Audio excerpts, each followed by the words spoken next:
We're live. Okay, we'll call the meeting back order. We're on 8.3, request for direction, community development, Gold River Trail Bridge. All right. All right, thanks, gang. So we've got the report in front of you here, but I just wanted to preamble say, part of the reason for this report is I think the staff has taken this conversation as far as we can without now getting some direction from you. It's a big, complex question that we have to answer here. So we tried to boil this report down to kind of as binary a discussion as possible in terms of both the short-term solutions around the detours and the longer-term solutions for the bridge itself. So I'll just go through this very briefly and then we'll get into a conversation about it. But just to remind everyone that we have all the responsibility for this bridge, but none of the authority. So that really led us to a lot of the early discussion. A lot of the early discussions with some of the stakeholders involved, so particularly Acadia First Nation. And I'll say they're, yes, in part to be neighborly, and they are obviously stakeholders, but just remind folks that under our ICIP submission, we're also bound to do that stakeholder engagement with Acadia First Nation too, so just like that. But also then talking to Public Works, because there's implications on the roadways here, and Department of Natural Resources, who are ultimately the owner of the bridge still, and the agency who, as we have the LOA with for management of the bridge. So I just tried to outline in that first table some of the conversations and their particular perspectives. But also added to that, we wanted to really investigate that detour option. So we actually had CBCL tack on to the contract they were doing with us for the traffic impact study, a bit of an analysis of what we could do there. They came back with the recommendation not to try to establish a detour around the Gold River Bridge or through that corridor because there was no dedicated facilities for pedestrians and cyclists. Nevertheless, Public Works provided a little bit of a window for us, so pedestrians and cyclists could use that corridor to get around the detour, but there is no, and I can't emphasize this enough, unfortunately, there is no option right now for OHVs to get around that detour. Yeah. No option for OHVs, ATVs, off-highway vehicles.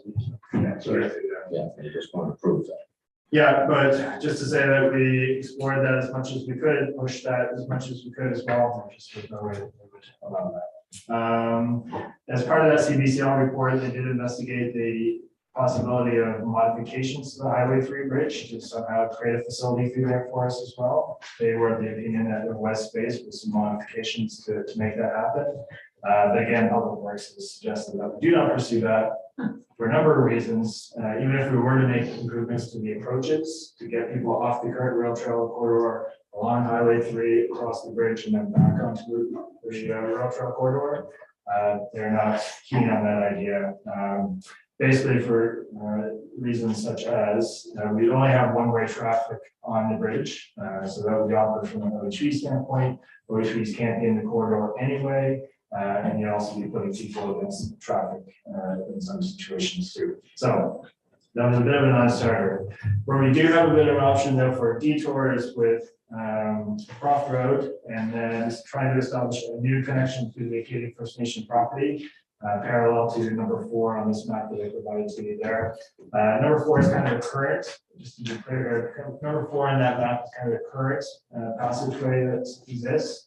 But they do have redevelopment plans for their office, the band office that's located there. So their preference, if we were to use their land, would be to establish a new one just to the south and parallel to number 4 that you see there on the south side of the band office.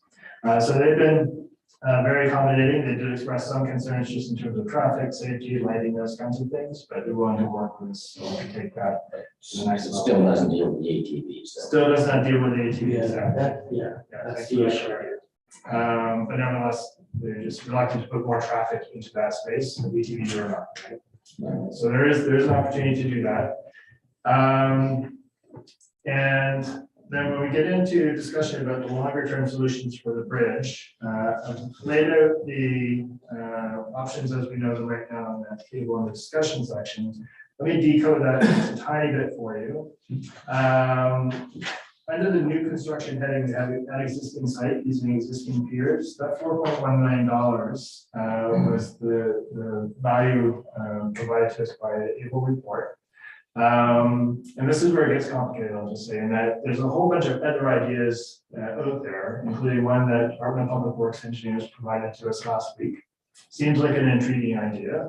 They suggested that we could reduce the cost of that by doing things like lowering the piers and moving the steel girders off and doing the refurbishment of those on land, so you're not always mobilizing people over the river. Creative ways to do these things. I didn't include that in this report because it really doesn't change the report. There's still lots of ways that we could tackle this thing. We need someone to come up with the actual solutions from a civil engineering standpoint, not just the technical requirements of the bridge, but in terms of location. You know, in that river corridor, we're going to use the same corridor. We're going to try to locate something in a new location. Is there an opportunity not to use the bridge structure on Highway 3 with something parallel to it? So this is where it gets beyond our ability as staff and our capabilities to really come back to you with a solid suggestion of what we should do.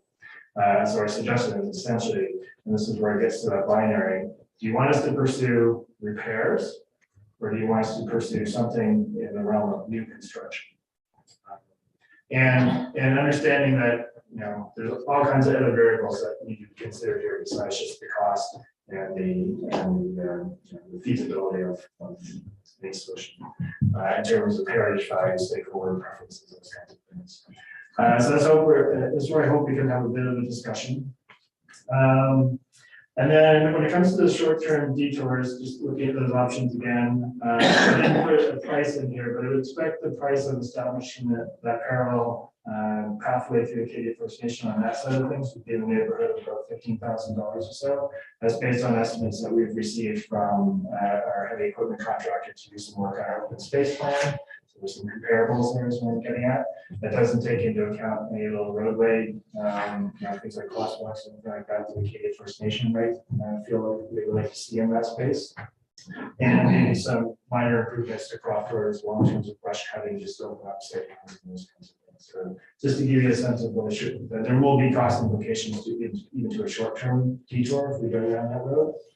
The other option with the short-term detour is to do nothing. Just let people fend for themselves. You know, that people are somehow finding their way across the bridge, right now. Well, I mean, they're walking down the road same as you do even if you're not using the trail, or biking down the road just the same as you do if you're not using the trail. I've observed at least one person walking across the bridge as well. And Well, of course they are. Blockage, you should say.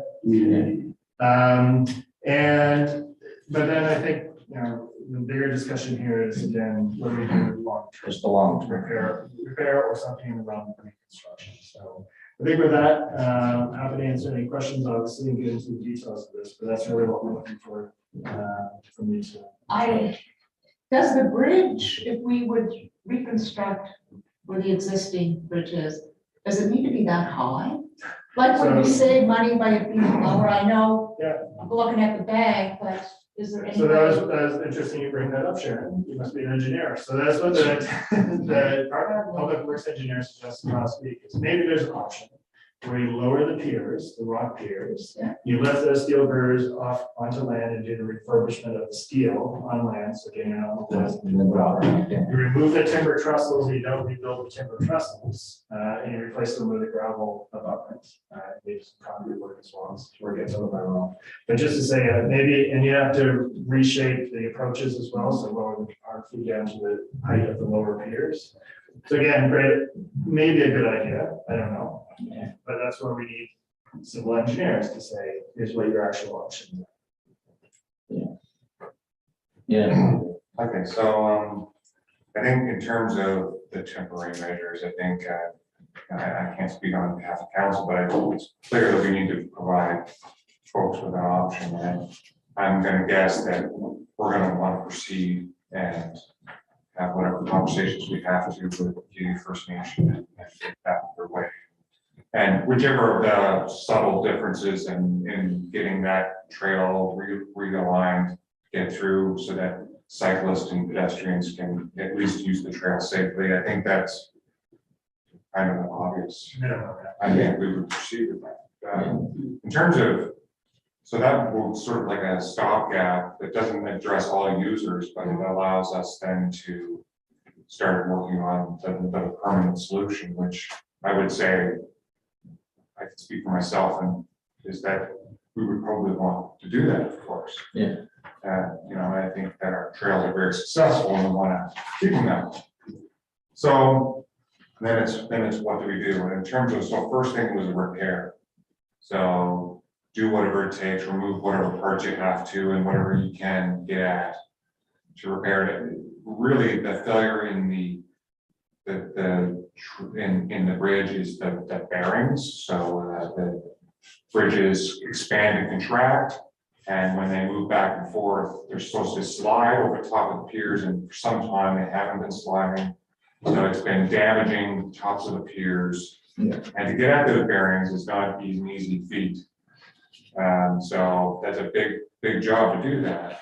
So we could spend, in this estimate, 3.1 million and make those repairs potentially.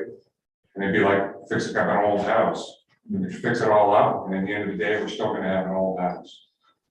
And this is the same situation here. There's the option of, in some fashion, it's vague, of course, because there's in some fashion reusing some parts of the structure that was built in the 1890s.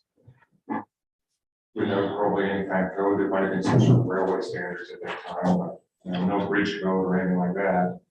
But to do that, we're not sure what that looks like, but some part of it maybe we could reuse. And again, we're relying on old things. That's an old gravity structure that wouldn't have been built in this way today. So a lot of unknowns, like a renovation in a way, you know, the house.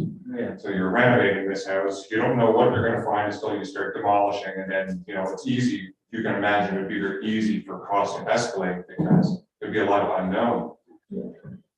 And then you have the option of just building new. So everything built to present day code. And, you know, in my opinion, as a person that's not a sentimental person, that would be my favorite approach.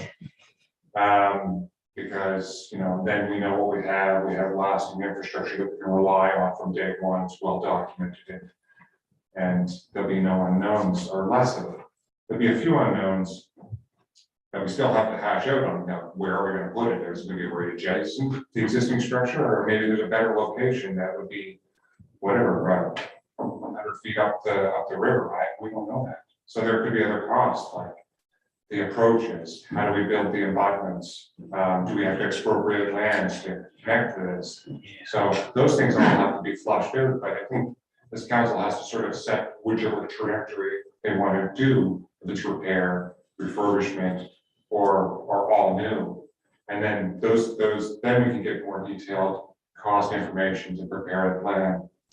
So, you know, I already feel like that's the way I would want to go, but I'll just put that out there. Sure. Yeah, great. So we're going to do something temporary though, and that we can make that decision Right now. right now. Right? So we can do First Nation and do what we need to do to get that. You would recommend that? Yes, definitely. And I have no idea what the idea to do with a different location if it's going to be. I mean, we got to consider the cost. 2 million versus 4 million. A lot. 2 million will do the whole big loop.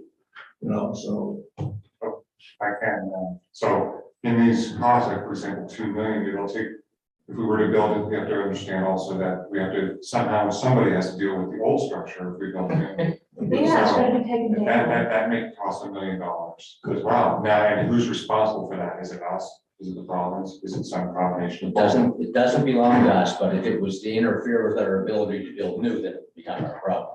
Yeah, I mean, there's a safety and environmental risk in leaving that structure intact. So somebody has to have to address it.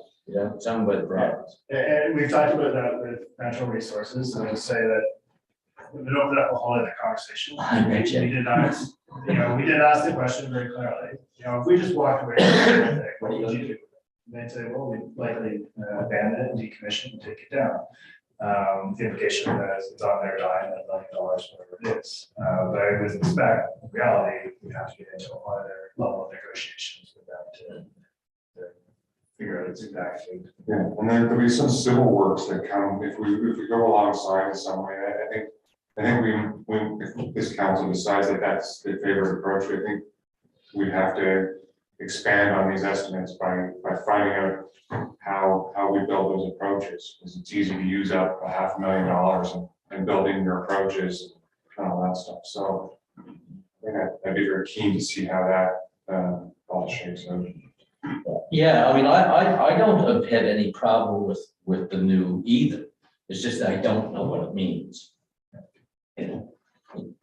Yeah, I don't know what it means. It would make sense to start talks of the decommissioning removal, like if they would take that part of it and the cost, negotiate that, then the new makes perfect sense, last longer, more modern, it just makes more sense, but I think that would be one of the conversations first. Now, the problem, we want to take the old one out of there, we remove it, then we know where we can work from anyway, to probably start that site for a completely new, which is gonna, even if it's a little bit more, it's 35+ years for the new site versus the older ones, which we're not even sure, we may think 35, but reality may not be last 25, we'll start doing repairs.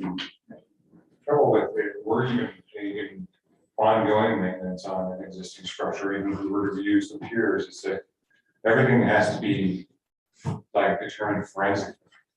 So you have to like go in and like figure out, they have to reverse engineer what was done over 100 years ago. You know, even if in 35 or 40 years, if some future generation is working on this bridge, at least everything will be documented, what's there, I so. don't know what it is. They have the ability then to do their own repairs at that time. If we invest in this, it'll still be unknowns in the future, I would expect. Yeah, put another way on it, they would never build this bridge that way again. No, it just isn't what was happening. So if we wanted to explore a new bridge, how do we start? Because I mean, I can't say I'm for it until I see what it is, and what it looks like, and what it would cost as opposed to. Yeah, so what we suggested here, Alan, is putting together an RFP, inviting qualified civil engineering firms to propose solutions to us, invite innovation, all that good stuff, to take care of some of those questions that I'm raising about, you know, abutments, approaches, locations, all those things, and there might be something we just haven't thought of, possible for sure, but I feel, we feel. That we should We just feel do that it. that's where we're at. If we're really gonna get serious about new construction as an option, so we need to have that value for us. Really cost of that, so then you can make that decision. Yeah. About, what the best course is. Understanding, just flagging this again, that we do have ICIP funding that we're expecting Yeah. to support some of this. But that's the not- final price tag may not exactly line up with that as well, but yet we do. Okay, but that's a question I'm going to ask. So that particular funding that was applied for, would that be eligible to be used for new construction as opposed to? Yeah, I have that in here, so that's our Okay. belief. Yeah, I just want to make sure. And the way we put it to them when we closed the bridge in September was, you know, we're closing that bridge, our mission does not change, that we want to provide passage across the Gold River. That might be new construction, might be repairs. Yeah, And just to be clear, it was originally flagged, tagged in that proposal for repairs, yeah, based on the numbers that we probably had available to us before we made that proposal, when we were making that proposal. And then the able report came to us with different numbers. so it changed. Just so everyone knows the kind of timeline there too. But yeah, that's the expectation, is that CIP funding would support. So would the general consensus be that we move forward with the temporary and call for the RFP on? Yeah, I just wanted to be clear on the RFP. But the problem. Sorry. Not that it end discussions with the problems on Yeah. that. What that all So means. I want to make sure that the RFP is targeted to new construction, not any options. We already know that, so it'll just basically be, Build a new bridge of some description yeah, So with the. that accommodates The benefit ATVs. of the RFP, but even if it's directed at new construction, is there's still lots of flexibility in there for different solutions. Okay. Right, and so the type of bridge, the style of bridge, Yeah. how they approach, so Sharon's point, does it need to be that high? Yeah. Well, that's some of the things that we'd be looking for in an RFP, get some people that are professionals, that's their job is to do that, and then they can provide those recommendations within their RFP. Yeah, no, it doesn't need to be that high, you can change and have different approaches, different abutments, and something that maybe the actual bridge is only 20 feet high instead of 60 feet high, right? So those are all things that we'd be looking for in the RFP. Yeah. We just need an engineer's help. And so we have it in here, but so we consider new construction, anything that does not try to replicate and use the exact components of that bridge as they stand there now. So it could be lowering the bridge, like new construction could be lowering the bridge using those things. If they tell us that works. The solutions. and innovation.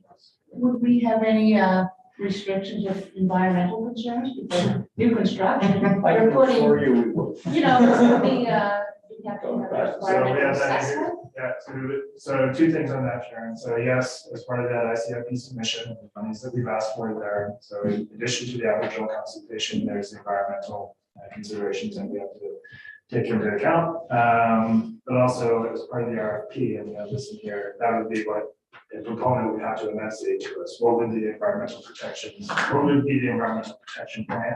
And then again, I can come back to make sure that you're comfortable with that. Okay, so I Jared, just want to address the point that new, I mean, I know you're not sentimental. oh, I think it's beautiful, but I also want to be practical. Yeah, I know, but are there any heritage components here that we're going to consider, or are we just going to sort of say, get rid of this beautiful rock work and, anyway, I know what you're saying. I think There's quite a structure. It I is mean, we're looking at a new bridge with a 25-year lifespan. This is 100 years already. Yeah. So you say we'll build it again. What was the lifespan when we built it? I wonder? 50 years, it's probably 50 years over. So 50 years over its lifespan. But Dan had asked me a similar question at 1.2 there. What would be my preference? This is just to share my opinion, not to direct you. So I appreciate the heritage value as well. So I can imagine in my mind's eye, the day when we have a new bridge parallel and close to the existing structure, with maybe the piers remaining over the river, so the environmental and safety concerns are removed, but the block work, which is so gorgeous, is Stays. still there and is still part of that link to the past. So I can imagine that, whether an engineer says that's a good idea or not, I don't know. But I think we put that in the mix Sure. somehow. I know news good, news better, but man, it'd be kind of nice to sort of maintain some of this if it's possible. And to Floyd's point, I think that's part of the park commissioning conversation with natural resources. Yeah, so what do you want to do now? And what is, because I think that $1 million includes removing the rock work as well, in the estimate that provided to us, so that's where negotiations and maybe some wiggle room could. Let's take a look at it. Yeah. Okay, so we would need a recommendation to council to proceed with the short-term solution and to give staff the authority to do an RFP to look at new construction. Yeah, I'll move that if you want a motion. yeah, I do. Second, discussion, all those in favor? Opposed, motion's carried. Thanks, Dan. Thank you. Thanks, Hey, Chad. Thank you, man. Okay, people, Floyd, Yes. I just want to bring up, that's telling me when I'm everyone watching what's going on in the world with Ukraine and it's a worldwide thing that's going to affect everybody at some point in time. And I think our council should consider sending some aid. I know when I listened to it, that some of the refugees, which are over 1 million now, I think, they don't have a place to sleep, some of them are looking for bunk fish and food. I think they're making up to 40, 50,000 food packages a day to try to keep people fed as they flee their country and try to survive. So I thought we should at least consider some monetary aid. I don't think we should. I think it's something we have to do. This is something that's going to affect the world for the next 10 years, in my opinion. Wendy section will be over, but I just think it's something we need to do as a community and show our support. Yeah, I agree. Yeah, yeah, it's an terrible situation. I think everybody, I don't know if everybody, I certainly support you, Councilor Shepherd. Question is, sorry, which would we go through Red Cross, in a sense. I think we should go through an organization. Yes. Where we know it's going to be, you know, Red Cross. we can't do it ourselves, of course. Red Cross is a great So organization. can I ask, would the Red Cross money be then matched by the federal government if we did that? It is, but they've already They've already met the reached the $10 maximum of million. 10 million. And they may increase that. They may Yeah, possibly, you know, yeah. once it's there, I wouldn't be surprised if they increase that. I think most of us understand what the Red Cross is and know that they would Yes, manage. I mean, they do take a percentage, but most of it goes, and they are in over there doing work and looking for money funds also, so I think that's a great The organization. question becomes how much. Well, I'm not in favor of thinking, I'll live with whatever council has again, but I think this is such a huge event that we have to show substantial support. And I'm gonna recommend $25,000. That's just me, but I think that, Well, they need it more than we do. they definitely do, and I think I think Clyde has already done something similar. Guysborough was done 25. So who, I didn't hear that. Guysborough, I think, is given 25, and I think Bridgewater's given 10 or 15 or something. MODL is given 10, I think. And we're in a fairly good financial position that I think we can afford to do it. It's the right thing to do. I really believe that, you know, so. Anyway, I'm gonna make that a motion actually, for $25,000 to the Red Cross to work for Ukraine. Tina? Well, do we have a seconder? I'm sorry. Go ahead. No, I just, I need a seconder now. oh, well, I can second.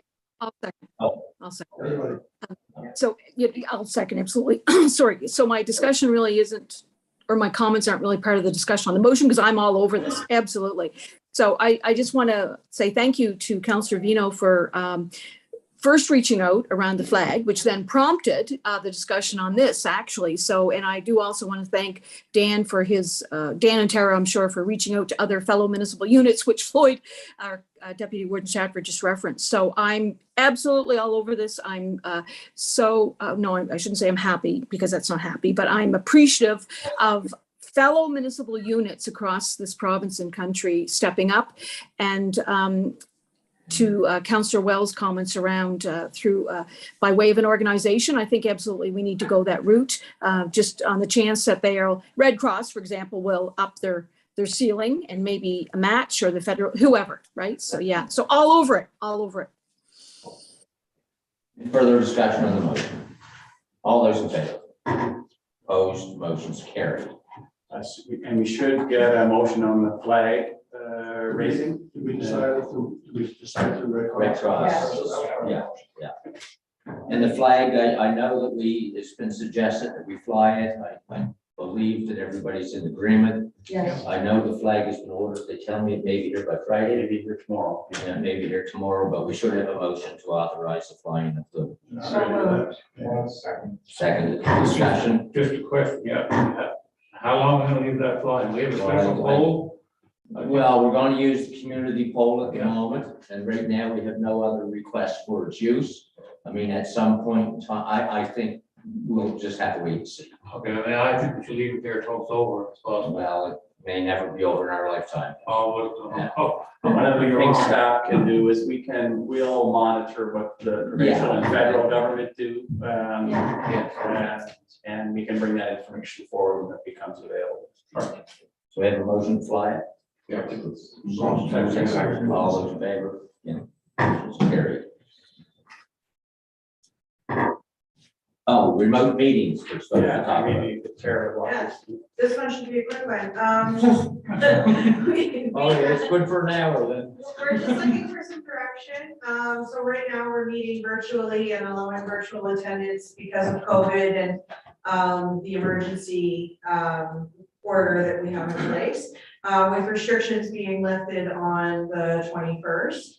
I anticipate that at some point, the emergency, the state of emergency is going away and the order will go away. In the meantime, the MGA has been amended. And we do have some ability to continue with, virtual meetings now, that's been clarified. So virtual meetings and or virtual attendance at meetings by individual counselors. So in order to do that, you need some, policy that outlines that, and we don't have that currently, so just direction on whether you would like us to come forward with an RFD, on virtual attendance and virtual meetings. A request for decision. Oh, yeah. You'd want staff to spend time drafting We the don't want- policy if you were not interested. I would assume we want you to come forward with policy. Okay. Yeah, is anybody not? No, okay, go do it. Okay. Okay, that's it. So, we have one more item that's in camera. Two. Two, yes, that's correct. So a motion to go in camera? Come on. Second.